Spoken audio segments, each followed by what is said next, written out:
the last couple of weeks, people all over the world have taken to the streets in response to the death of George Floyd in Minneapolis, and here locally, the death of Bernardo Palacios Carvajal. Salt Lake City has been no exception, with protesters out on most days and nights calling for a re-envisioning of public safety and how we as a city address systemic racism. We wanted to take a moment to acknowledge your concerns, thank you for your feedback, and let you know that the city and its elected officials are taking your input seriously on how best we can move forward together to address these issues. On this week's episode of Capital City News, we hear from Salt Lake City Mayor Erin Mendenhall on next steps. And our History Minute is about Fort Douglas during the 1918 flu pandemic. Let's get started with our interview and our legislative update. Mayor Mendenhall, thank you so much for joining us. The first question I want to ask you is, can you kind of bring us up to date about what's been going on and what the city's response has been? Yes, there have been at least dozens of protests almost daily, probably to the large extent 7 days a week over the last several weeks since the murder of George Floyd. And we have seen people come out to protest who I think many have not protested before, that they have been inspired to stand with our neighbors and our communities who are demanding change. And at the tip of the spear of change is police reform, police policies, and police culture. But I'm grateful that the dialogue is also recognizing all of the other systems, and many of which fall under the city's ability to affect change, from housing access and transportation access, economic stability for individuals and families, education, access to fresh food. There almost isn't a system that we could talk about that doesn't have some underlying flaws or very explicit outlying inaccess for portions of our community, particularly people of color. When you hear protesters talk about defunding the police, it's sort of, people don't quite understand what that looks like.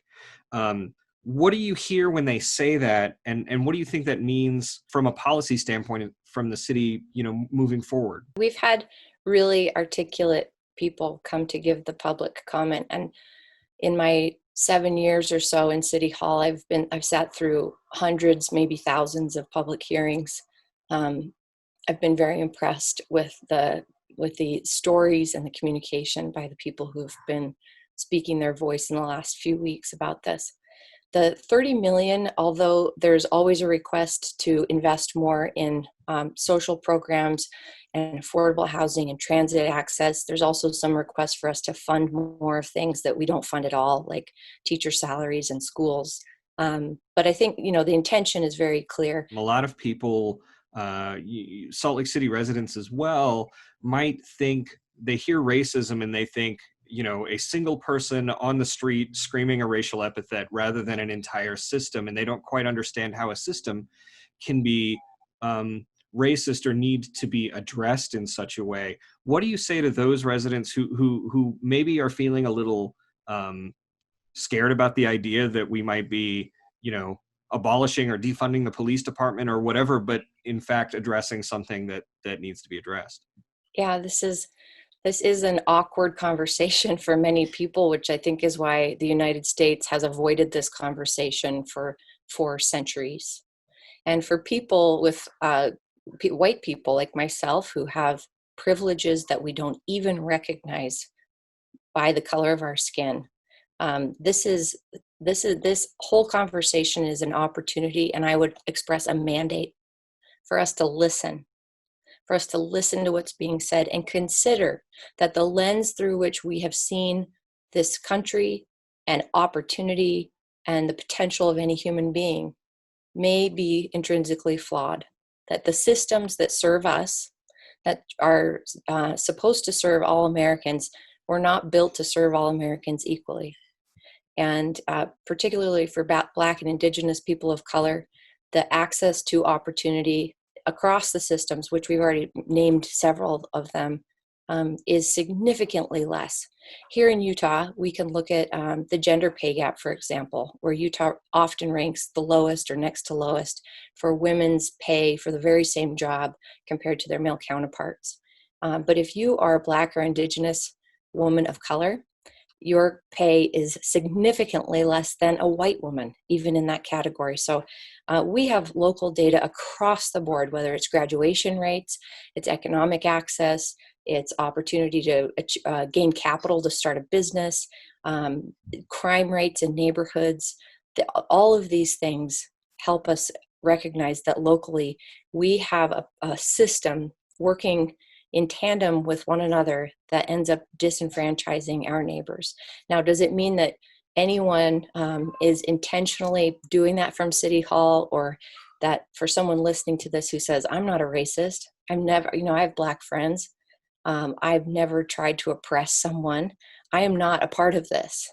I would ask you to reconsider that the systems that we participate in and that support us need us to be able to speak up and say, no longer will I tolerate, and no longer can we stand for this difference in access and opportunity across the board. Is there anything you'd like to say to the people of like the residents of Salt Lake City, just sort of generally about this situation and the protests and the just the nature of the situation? Yeah, Salt Lake City's been through a lot in the last several months, with pandemics and earthquakes and some civil unrest and protests at this point going on. But Salt Lake City is a tough people. We are also an inventive and a curious and a creative people.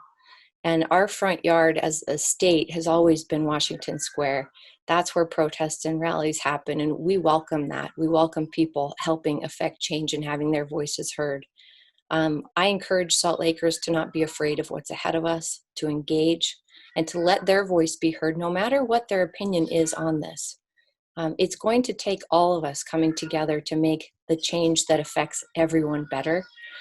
So I am proud of Salt Lakers. I think that we're not afraid of moving together and moving ahead and making the kind of change that I hope others and people like me ran to do in the first place. The mandate that's ahead of us and that's being offered to us is exciting. At its June 9th meeting, the City Council discussed criteria and expectations for housing stability programs, had a follow-up discussion with the administration and police department about community concerns over race, equity, and justice in the wake of unprecedented protests, and interviewed and approved Lisa Schaefer as the new Salt Lake City Chief Administrative Officer and Erin Bentley as the new Chief Information Officer. To learn more, visit slc.gov/council.